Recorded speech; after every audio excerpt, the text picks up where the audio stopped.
세례 요한이 등장하죠. 요한이 누구인가 하는 문제는 우리가 다루지는 않겠습니다. 그가 왜 등장했는가 하는 것입니다. 세례 요한은 신약 시대의 첫 선지자라고 할 수 있죠. 선지자가 등장한 이유는 하나입니다. 구약의 선지자들이 그랬던 것처럼 백성들의 죄를 책망하고 또 회개시키기 위함입니다. 오늘 본문에도 자신이 왜 등장했는지를 얘기하죠, 그죠? 바로 회개시키러 왔다, 회개시키러 왔다라고 말합니다. 그런데 우리가 한 가지 주목할 것은 그가 하나님의 말씀을 선포하는 일에 선택한 지역입니다. 1절에 보니까 유대 광야라고 되어 있어요. 많은 곳, 예루살렘의 중심지, 성전 앞에서도 아니고 도심, 사람들이 많은 도심도 아니고 왜 하필이면 광야를 선택해서 거기서 하나님의 말씀을 증거하는가, 선포하는가. 그 유대 광야는 요단강 앞에 있는 장소죠. 왜 이곳인가? 사실 광야하면 어떤 장면이 떠오르냐면 이스라엘 백성들이 출애굽하면서 광야에서 생활했던, 광야를 걸어왔던 그 사건을 상기시킵니다. 즉 결과적으로 말씀드리면 광야를 선택해서 광야에서 백성들에게 하나님의 말씀을 선포하는 이유는 과거 이스라엘 백성들이 애굽에서 나와서 하나님 앞에 약속의 땅에 들어가기 전에 했던 약속을 상기시키기 위해서입니다. 그들이 광야에서 하나님과 했던 약속을 저버리고 그들이 하나님을 배신했기 때문이죠. 그들이 과거 요단강을 건너서 약속의 땅에 들어간 것은 이제는 옛 삶을 버리고 새로운 삶을 살게노라는 결단의 의미고 그런 상징적인 의미가 있습니다. 그들은 과거 애굽에서 나와서 광야를 지나 이제 가나안 땅으로 들어오면서 하나님과 언약했죠. 그리고 거기서 이제는 새로운 삶을 살게노라고 약속했습니다. 그 약속이 뭡니까? 지금까지 섬겼던 모든 거짓된 신들, 모든 하나님이 아닌 것들을 이제는 버리고 오직 하나님만을 나의 주, 나의 하나님으로 섬기며 살겠습니다. 하나님 말씀에만 순종하며 살겠습니다. 라는 약속을 했죠. 그런데 그런 약속을 하고 그들은 가나안 요단강을 지나서 가나안 땅에 들어왔건만 시간이 지나면서 그들은 약속을 저버렸습니다. 하나님만을 섬기며 하나님의 말씀에 순종하며 살겠노라던 그들의 약속은 내팽개쳐졌죠.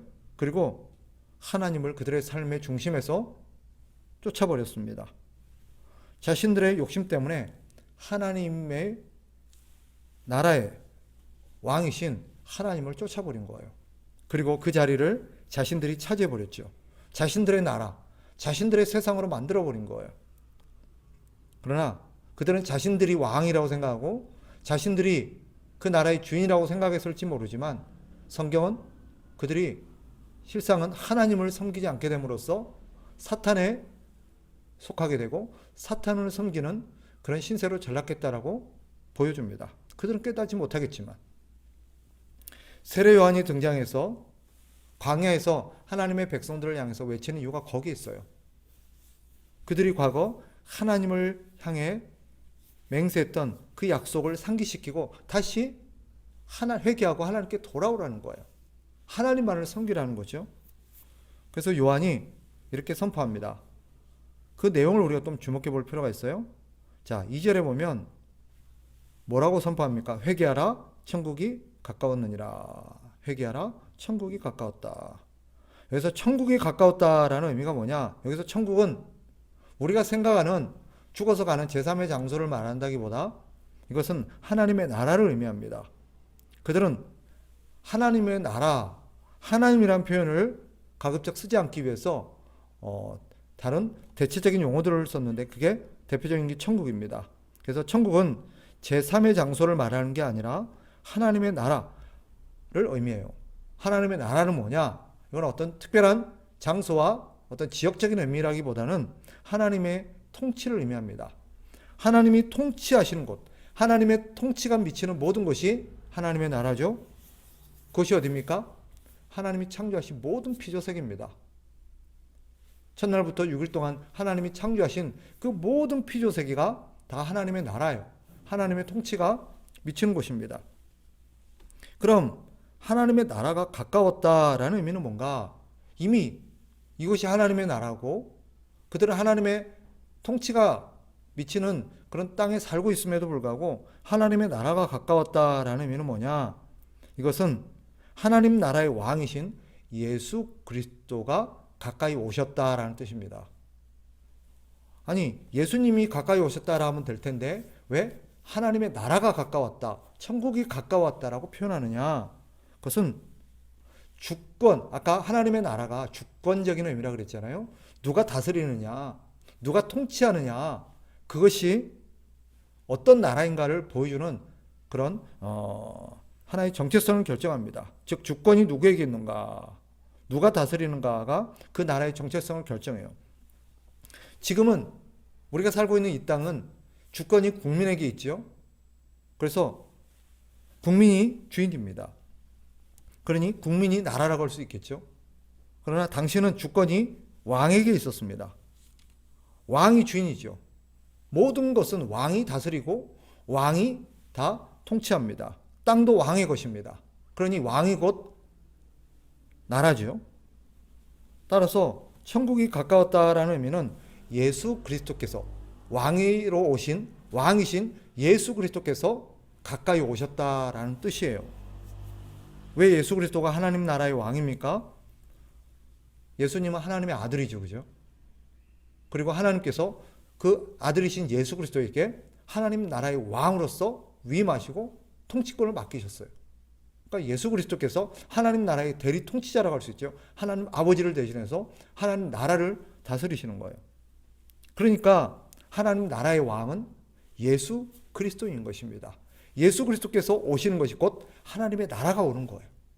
왜? 그분의 통치가 시작되니까. 그분의 통치가 미치는 것이 하나님의 나라라고 그랬잖아요. 온 세상에 원래가 하나님이 만드셨고 하나님의 통치가 미쳐야 되지만 어때요? 사람들이 배신하면서 하나님의 통치를 거부했어요. 그럼으로써 그들은 사탄에게 속았고 사탄의 나라가 되어버린 거죠. 이제 왕이신 예수 그리스도께서 오셔서 하나님 나라의 통치를 다시 회복하신다는 뜻입니다. 세례 요한이 광야에서 그들을 부른 이유가 여기 있습니다. 세월이 흐른 후에 이스라엘은 원래 하나님의 통치가 미치는 하나님의 나라였죠.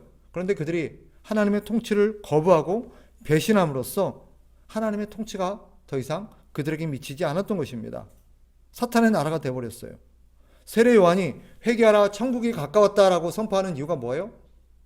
그것은 이제 진정한 이 땅의 왕이신 예수 그리스도께서 오셨기에 이제는 너희들이 회개하고 너희가 세상의 주인이 아니고 너희가 왕이 아니고 너희는 하나님을 섬겨야 될 사람이다.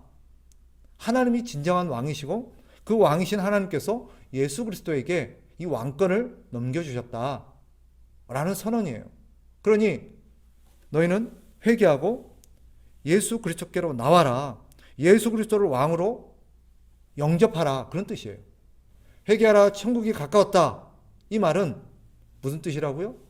예수 그리스도께서 가까이 오셨기에 이제 너희는 예수 그리스도의 왕 되심을 인정하고 그분의 통치에 복종하라는 거예요. 그분을 왕으로 모시라는 거예요. 영접하라는 거예요.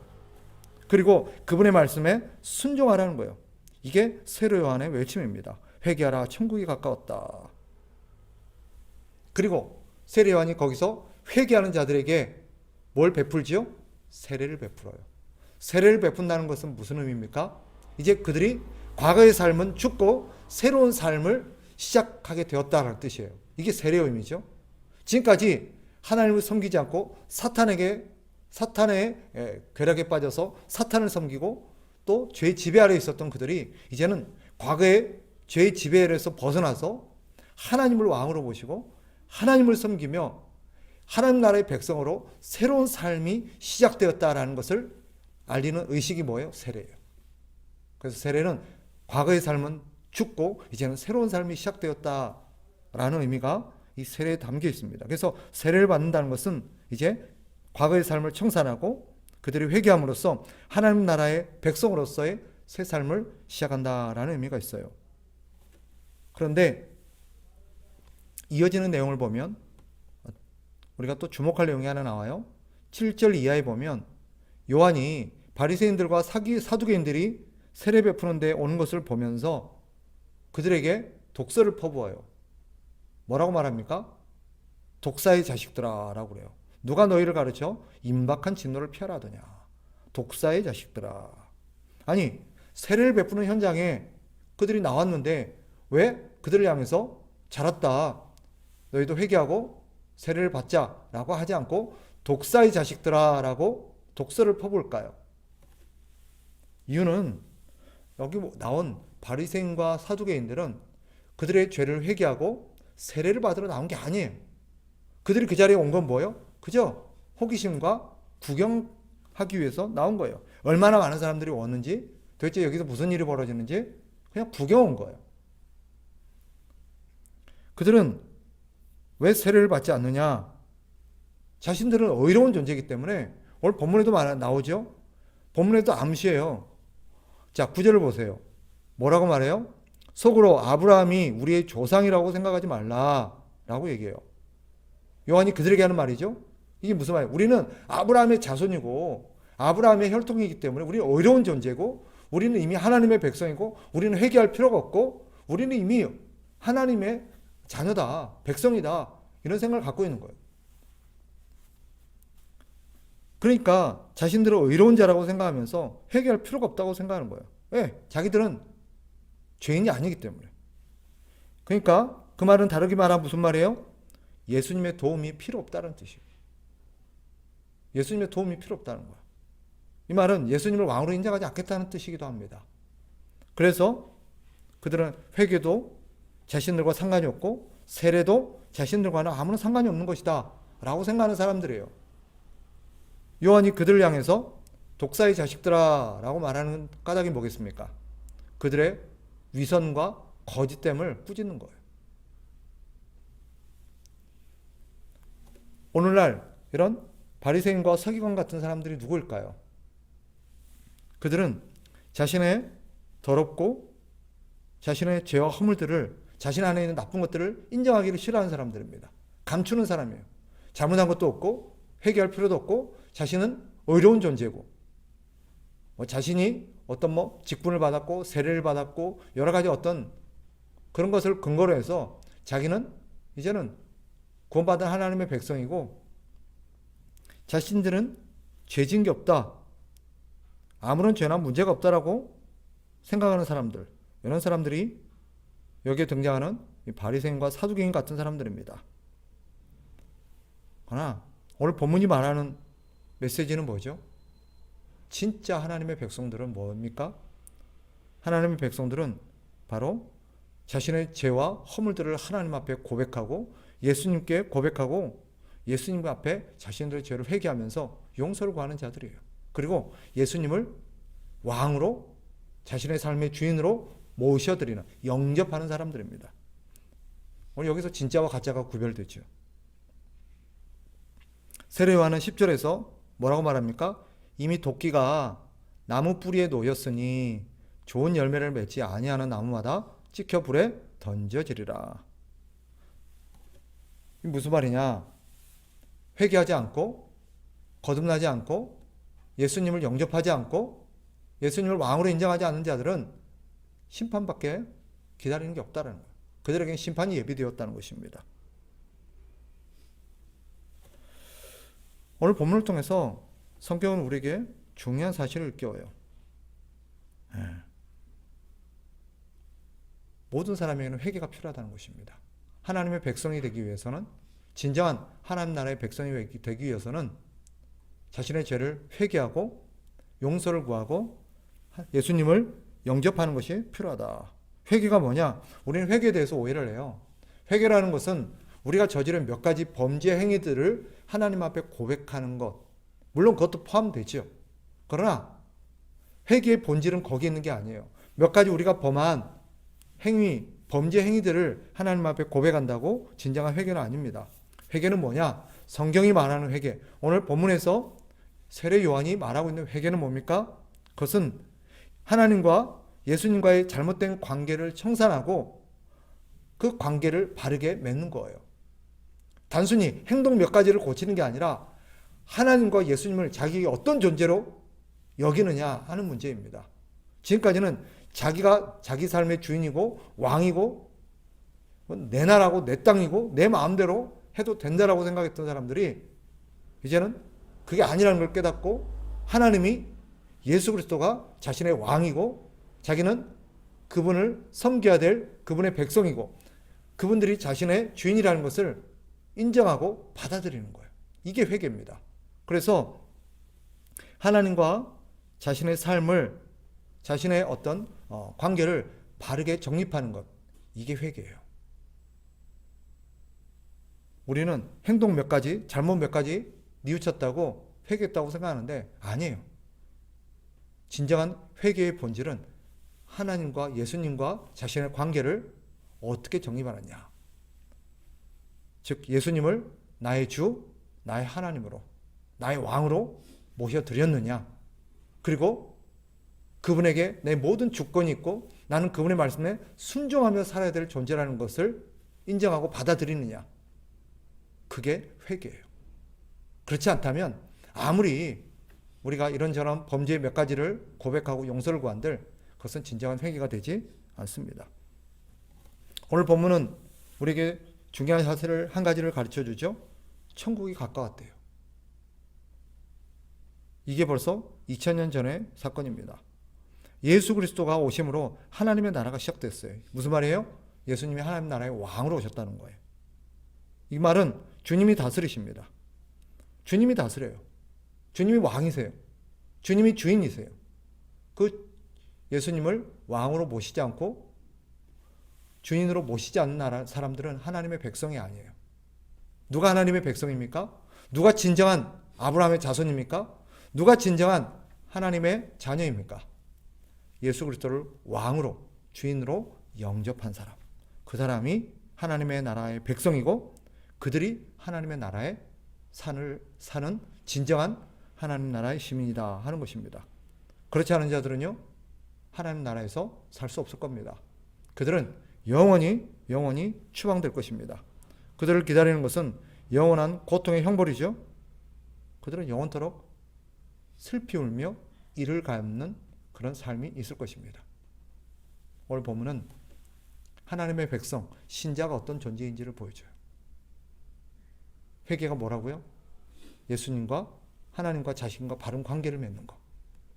그분을 나의 왕, 나의 하나님으로 모셔드리고 그분 말씀에 순종하며 사는 삶을 받아들이는 것. 이것이 회개입니다. 그런 사람이 하나님의 백성이고 그런 사람만이 하나님의 나라에 살 수 있습니다. 우리 모두가 하나님의 백성으로서 하나님만을 섬기며 살아가는 그런 축복을 누리기를 주의 이름으로 축복합니다.